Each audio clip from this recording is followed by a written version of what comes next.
जावडेकर या बुलेटिनमध्ये आपलं स्वागत आहे आणि बुलेटिनच्या सुरुवातीलाच एक मोठी बातमी।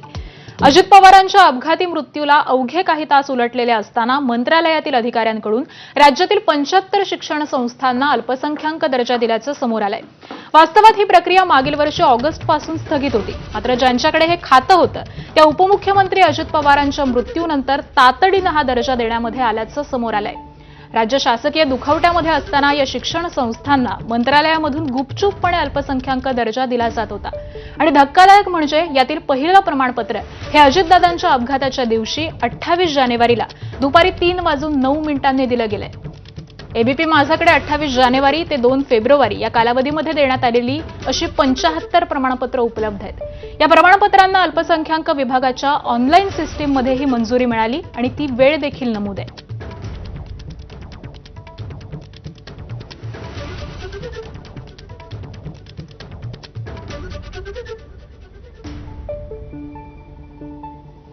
आणि दरम्यान या प्रकरणावरती राज्याचे अल्पसंख्याक आयोगाचे अध्यक्ष पॅरे खान यांनी नेमकं काय म्हटलेलं आहे, त्याबरोबरच युवक काँग्रेसचे सरचिटणीस अक्षय जैन यांनी देखील काय आरोप केलेत जाणून घेऊयात। महाराष्ट्र के मुख्यमंत्री श्री देवेंद्र फडणवीस जी से भी कहना चाहूँगा कि इसको संज्ञान में ले और इस पर कड़क कार्रवाई कर। ऐसे लोगों को जो देश का भविष्य और महाराष्ट्र का भविष्य ऐसे जो संस्था संचालक कर रहे हैं उन पे कड़क से कड़क कार्रवाई, और उन पे ये क्या संगठित अपराध है, ये सारी संस्था मिलके करती है, तो इन पे MCCO की कार्रवाई यानी मोकोका की कार्रवाई होनी चाहिए।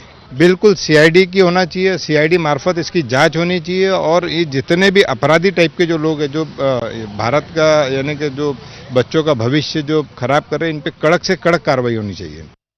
आज राज्यात जे आहेत मंत्री राज्य चालवत नाही तर अधिकारी कर्मचारी तर राज्य कसं चालवतात हे याचं स्पष्ट उदाहरण आहे।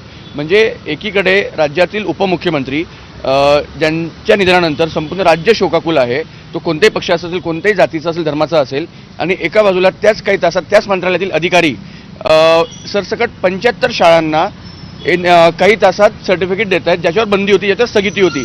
मागच्या 3-4 महिन्यात त्याच्यावर एकही सर्टिफिकेट शासनातर्फे देण्यात आलेलं नव्हतं। अशी काय गडबड होती, तर ते सरळ दिसतंय की पैशांची देवाणघेवाण याच्या माध्यमातून झालेली आहे। तर यांच्यावर कारवाई होणं खूप आवश्यक आहे, जेणेकरून हा मेसेज बाकी मंत्रालयातील अधिकारी असतील, कर्मचारी असतील, त्यांच्यावर हा वचक बसेल। आणि दरम्यान शाळांना हा अल्पसंख्याक दर्जा नेमका का हवा असतो, आपण ग्राफिक्सच्या माध्यमातून जाणून घेऊयात। अल्पसंख्याक दर्जाच्या शाळांना RTE कायदा लागू नाही। RTE कायदा लागू नसल्यानं 25% गरीब विद्यार्थ्यांच्या प्रवेशाचं बंधन देखील नसतं। अल्पसंख्याक शाळांना शिक्षकांना TETची अट देखील नाही। तर अल्पसंख्याक संस्थांच्या शाळांना RTI कायदा देखील लागू नाही। अल्पसंख्याक शाळेतील शिक्षकांना पदोन्नतीमध्ये सवलत मिळते। अल्पसंख्याक शाळांना विविध कारणांसाठी कोट्यवधींचं अनुदान आणि देणगी घेण्याची देखील मुभा आहे।